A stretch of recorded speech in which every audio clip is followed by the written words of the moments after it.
Well, we started off with wet conditions after the rain last night that kind of set in about 1 a.m.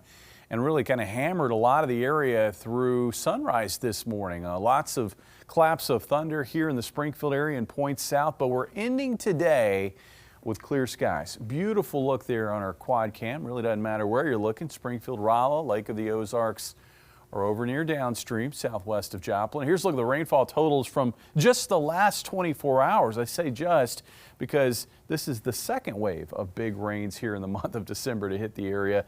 And you can see how the rain really focused here pretty close to Highway 60 there. That's where rainfall totals of 1 to 3 inches was common, and there was some flooding reported as a result of the heavy rain on top of the rain that we had earlier in the weekend. Since Friday, Springfield officially has seen just shy of 2 inches. Now, I think the amounts are probably higher on the south side of Springfield. Joplin, over an inch. West Plains, just shy of 3 inches. And in Harrison, almost 2 inches. When we look at some of these other towns that were more closely aligned with that round of heavy rainfall last night, you can see amounts approaching 4 inches in Mountain Grove, Sparta, and Christian County, over 3.5 inches of rainfall. And for this time of the year, that's a lot. Looking at conditions right now, though, it's quiet. The band of showers and thunderstorms pressing south across Arkansas and into western Tennessee. Looking west, you can see we've got unsettled weather impacting the west coast of the United States, and there's a pocket of energy right there off the coast of Oregon. That's our next storm. But it looks like it's not going to have the same impact as the last two storms, and here's the reason why. The front that's gone through today is sweeping out the moisture, with another front hot on its heels by the end of the day tomorrow.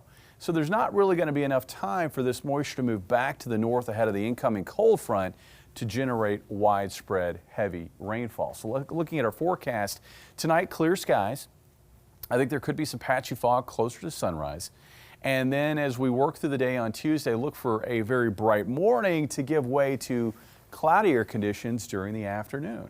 Now, as that next cold front moves in, we are going to find, I think, a risk for maybe some patchy drizzle or sprinkles across a lot of the area, but the focus for any heavier rainfall is going to be here across northern Arkansas into southeast Missouri. Could even get some thunderstorm activity with that round, and then that will be followed by early clouds on Wednesday, giving way to mostly sunny skies as we get into Wednesday afternoon. Quick peek of the temperatures after a look at the rainfall, and you can see how again that rain is focused to the southeast. Temperatures tonight dropping to about 33 by morning. Highs tomorrow ranging from near 60 in Lake Ozark, about 56 in Springfield, 60 over in Joplin. A mild December day yet again. Tomorrow night, again, that risk for some patchy drizzle or some light sprinkles. About 36 by Wednesday morning. And Wednesday is going to be a colder day. That will also come with breezy north winds, about 45 for the high. I think this mild mode that we've enjoyed here for the last several days will shut down at the end of this week. So temperatures are going to rise again on Thursday, and then Friday into this upcoming weekend, we're going to have more of a trough here in the eastern United States. That will allow cold air to infiltrate and stick around a little bit longer. Looks like again after highs around 53 on Thursday, 37 on Friday with highs in the 40s in that weekend before Christmas. Guys? Okay.